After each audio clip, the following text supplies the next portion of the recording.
Buenas tardes, estamos aquí con el profesor Enrique Candanosa. Buenas tardes, profesor. Buenas tardes. Cuéntanos un poco quién es usted, qué hace, en qué trabaja. Muy bien. Mi nombre es Enrique Candanosa, soy ingeniero de sistemas y contador público de la Universidad de ustedes, de la Javeriana. Además de eso, dicto una cátedra en la universidad, en el CESA, de modelación hace unos 6 o 7 años, y actualmente soy el presidente de una compañía multinacional, digamos, con su oficina o su branch en Colombia, que se llama Evertec. En el caso de Colombia, la compañía se llama Procesa. Bueno, entonces ahora damos inicio a la entrevista. Profesor, entonces explícanos un poco más a qué se dedica su empresa. Bien, la compañía en Colombia se llama Procesa, pertenecemos a un grupo de empresas que el conglomerado se llama Evertec, tiene operaciones en 18 países desde México hasta Chile. Recientemente adquirieron la compañía nuestra en el 2016, en el momento en el cual la compañía pues creció, digamos, dentro de su gama de productos, que está orientada a soluciones de software como servicio para transacciones de datáfonos, internet, cajeros automáticos, tarjetas de crédito, tarjetas de débito, y operamos en Colombia alrededor de unos 120 millones de transacciones al año, en un mercado cuyo principal, digamos, tipo de clientes es el sector financiero, el sector de retail y el sector de telecomunicaciones.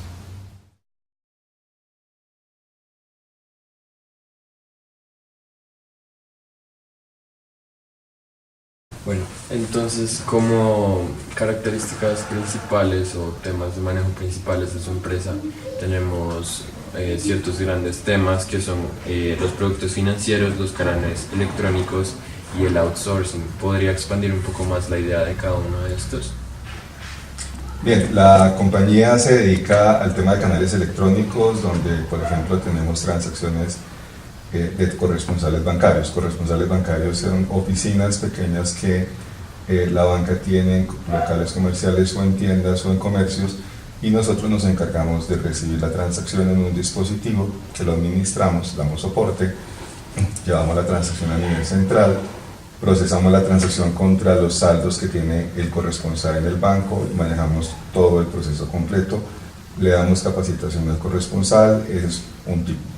El otro tipo de canal electrónico son cajeros automáticos, entonces disponemos el cajero, manejamos la relación con quien suministra el efectivo que se dispensa en el cajero, manejamos las transacciones que se originan en el cajero automático, se llevan a nivel central contra el banco, contra los saldos de los clientes, y también tenemos el soporte completo de toda la transacción. Hacemos transacciones desde móviles, entonces un cliente de un banco hace una transacción en un móvil, nosotros nos encargamos de llevarla y procesarla, haciendo todo el soporte de la parte contable y demás. Y por otro lado, tenemos ya transacciones que son de administración de créditos, que digamos, una entidad le otorga un crédito, administramos el crédito, manejamos toda la operación contable, y ese soporte lo tenemos en una operación de contact center, que es la parte de outsourcing como tal, donde tenemos unas 150 posiciones, 7x24 dedicadas a ese soporte.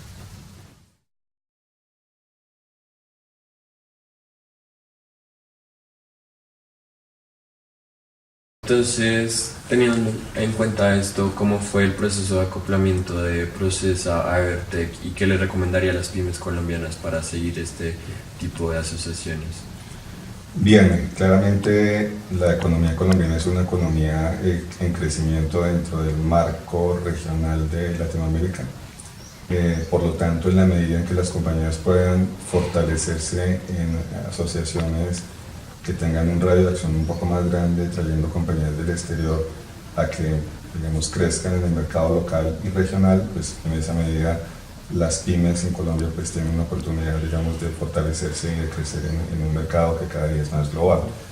En el caso de la compañía, en 2016 o un poco 2015 tomamos la decisión de buscar un socio estratégico, y encontramos dentro de las posibilidades que tenemos en el mercado como una posibilidad muy interesante una compañía que cotiza en bolsa en Nueva York, que se llama Evertec, que tiene su cuartel general en Puerto Rico y una operación regional desde México en ese momento hasta Panamá, y tenía una posibilidad de crecimiento interesante. Tomamos la decisión de vincularnos con este grupo y hoy en día tenemos una diversidad de productos mayor, tenemos un campo de acción desde el punto de vista de los productos colombianos en el exterior con mejores posibilidades y alcances, y hemos traído una serie de productos al mercado local que nos han permitido crecer, digamos, dentro de la oferta de servicios que tenemos en el sector financiero. Hoy en día tenemos una compañía más sólida detrás, tenemos una compañía con mejores posibilidades en el entorno regional y tenemos el respaldo que nos da mucha fortaleza en el mercado local con la banca, y hoy en día hemos podido exportar algunos de nuestros productos al exterior.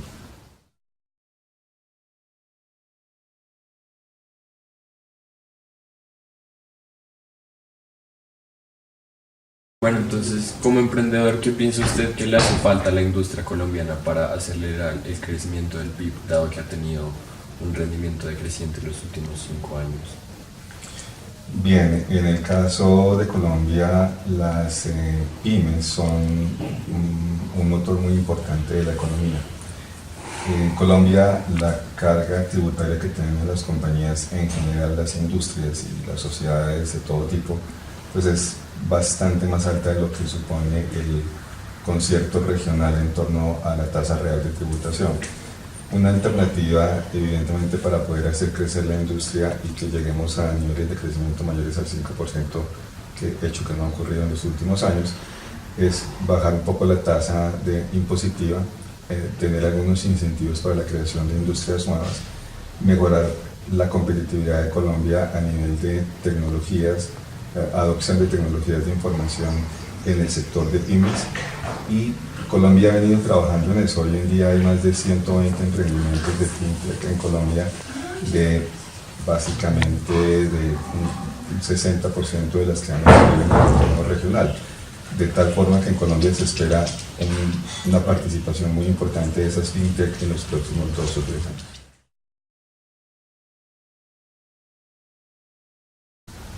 Bueno, entonces, yendo un poco más a temáticas nacionales, ¿qué opina de la ley de financiamiento y la imposición del IVA a la canasta familiar? ¿Es una medida positiva o negativa para el desarrollo económico del país?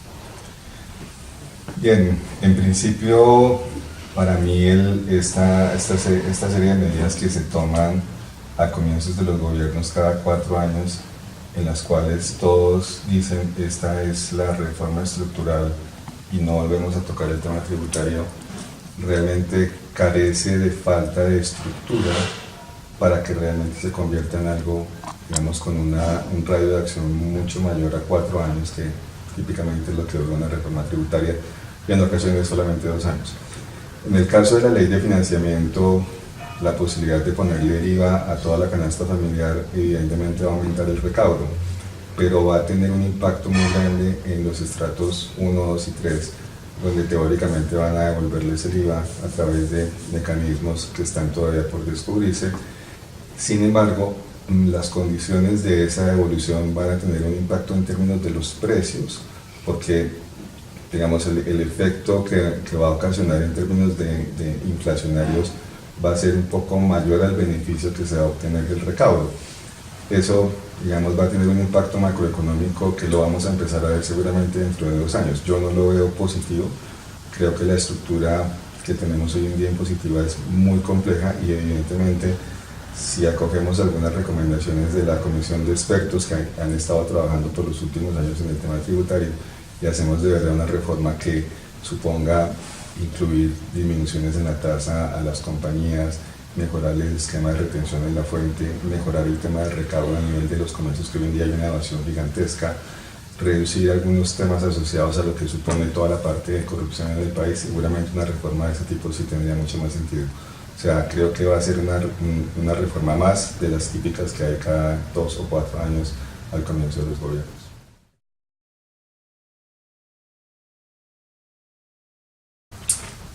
Tomando en cuenta la tasa de cambio actual y los niveles propuestos de inflación por el Ministerio de Hacienda, ¿cómo cree que estos podrían afectar a Colombia a nivel de competitividad en el mercado internacional?